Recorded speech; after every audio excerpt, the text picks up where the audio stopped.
The local government is the closest to the grassroots, and the call for its autonomy has been on the front burner for years.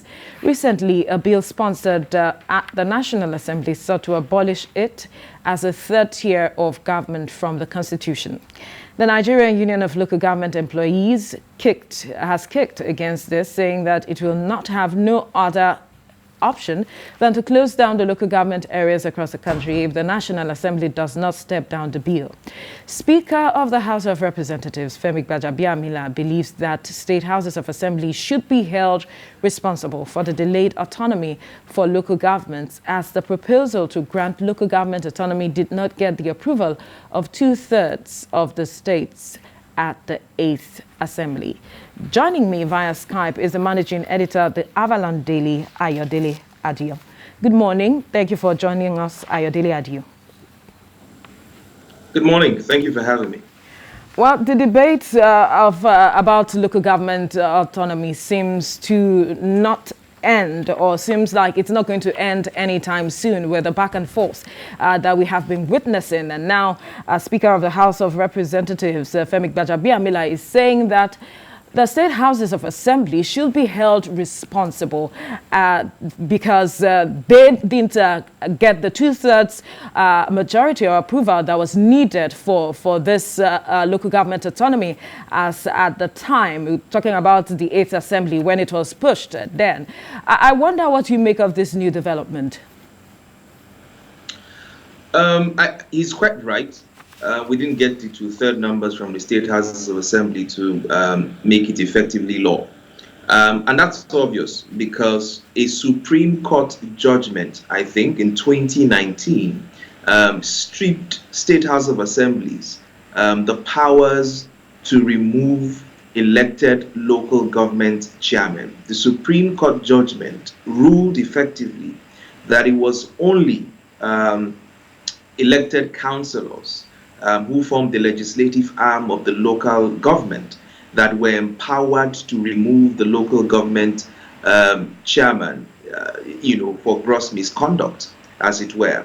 And so they effectively stripped the state houses of assemblies the powers to do that. And of course, that same judgment stopped governors, or banned governors from exercising the legal power to remove local government chairmen, which has been the forte of many governors since 1999.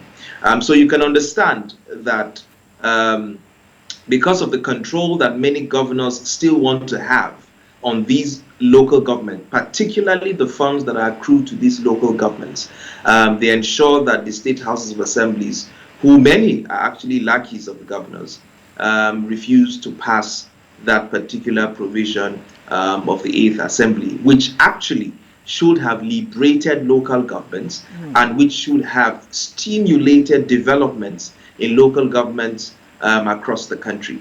Unfortunately, we are again taking one step forward and 10 steps backwards, because I cannot understand why in 2021 we will still be debating whether or not the local governments should have some sense of autonomy when they are the closest people to the grassroots, and where they can, where citizens can feel the quickest impact of governance.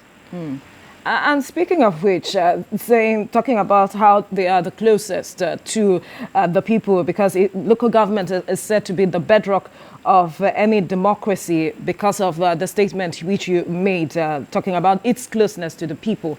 Now, what is it robbing us of? What is it reflecting of our democracy? Like you rightly pointed, this is 2021. We are over 20 years in democracy, and we are still having this challenge of this sort of challenge, so to speak. How do we move from here? Because the speaker is saying that it is left to the people to push for local government autonomy. How do we do that? How do the people bring the state houses of assembly to hold them accountable for this? Let me start by saying that it's a big shame that we're still where we are today.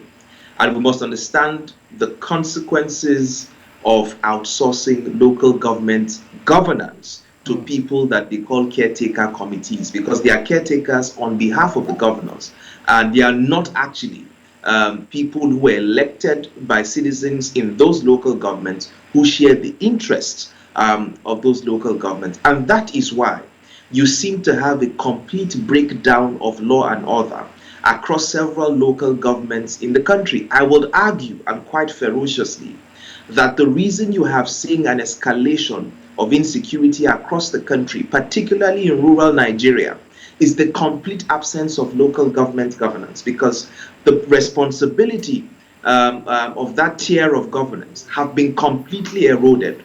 So the people in those rural areas, the people in those communities, have no leadership to look up to. They are deprived of primary health care. They are deprived of primary education. They are deprived of public sanitation. They are deprived of economic development because that tier of government has been completely hijacked by governors. And I agree with the Speaker, because the 8th Assembly had done their job. And I think the National Assembly has also done their job. In fact, the President, I think it was in 2019 or 2020, even took it a step further through the National Financial Intelligence Unit, the NFIU, to ensure that governors, they gave an orders to banks to ensure that those funds were actually channeled to local governments. But of course, the governors took the federal government to court, and of course, it stalled that process. So it now boils down to the people. The Nigerian people must begin to hold their elected officials accountable, particularly the members of the state houses of assembly.